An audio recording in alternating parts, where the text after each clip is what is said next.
नूरपुर गांव शुमाली हिंद के एक दूर दराज इलाके में बसा हुआ था। गांव की मिट्टी जरखेज थी, मगर यहाँ के किसानों की जिंदगी हमेशा मौसम की मार पर टिकी रहती थी।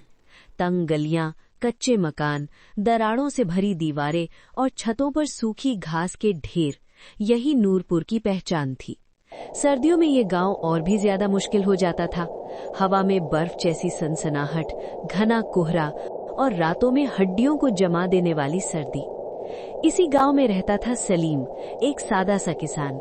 धूप, बारिश और मुसलसल मेहनत ने उसके चेहरे को सख्त बना दिया था, मगर उसकी आंखों में आज भी सच्चाई और ईमानदारी की चमक मौजूद थी। सलीम की बीवी आयशा थी, जो घर संभालने वाली, सब्र और जद्दोजहद की एक जीती जागती तस्वीर थी।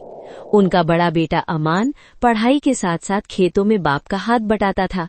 छोटी बेटी जैनब चंचल थी, मगर सर्दियों में अक्सर बीमार पड़ जाती थी।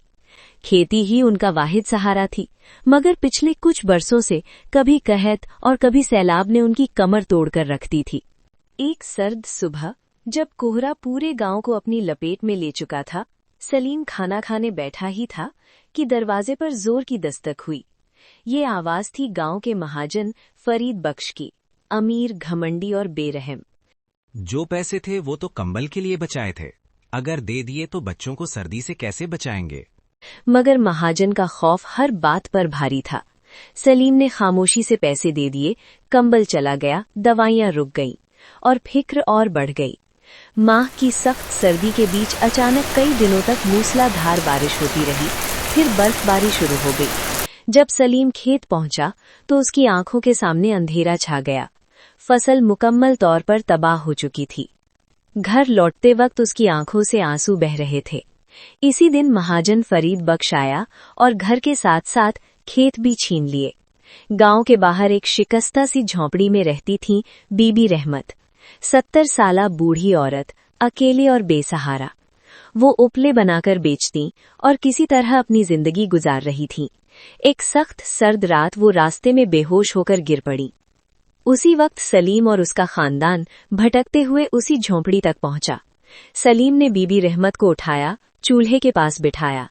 उस रात चूल्हे की आग के गिर्द सब बैठे थे। भूख भी थी, सर्दी भी थी, मगर दिलों में एक अपनापन था। अगले दिन सलीम ने बीबी रहमत के बनाए हुए उपले बेचे। कुछ पैसे आए, दवा भी आई, खाना भी आया, उम्मीद लौट आई। उसी शाम महाजन फरीद बख्श वहां पहुंचा, मगर इस बार उसका लहजा बदला हुआ था। सलीम, तूने मेरे नौकर की जान बचाई थी। आज मुझे समझ आया, मैं अमीर होकर भी गरीब था और तू गरीब होकर भी अमीर। उसने खेत के कागजात वापस किए, कर्ज माफ किया और वहां से चला गया। उस दिन के बाद सलीम, आयशा, बच्चे और बीबी रहमत एक खानदान बन गए। सर्दी अब भी आती थी, मुसीबतें भी आती थीं, मगर इंसानियत की आग अब बुझने वाली नहीं थी, क्योंकि जहां दिल बड़े होते हैं वहां सर्दी भी हार जाती है।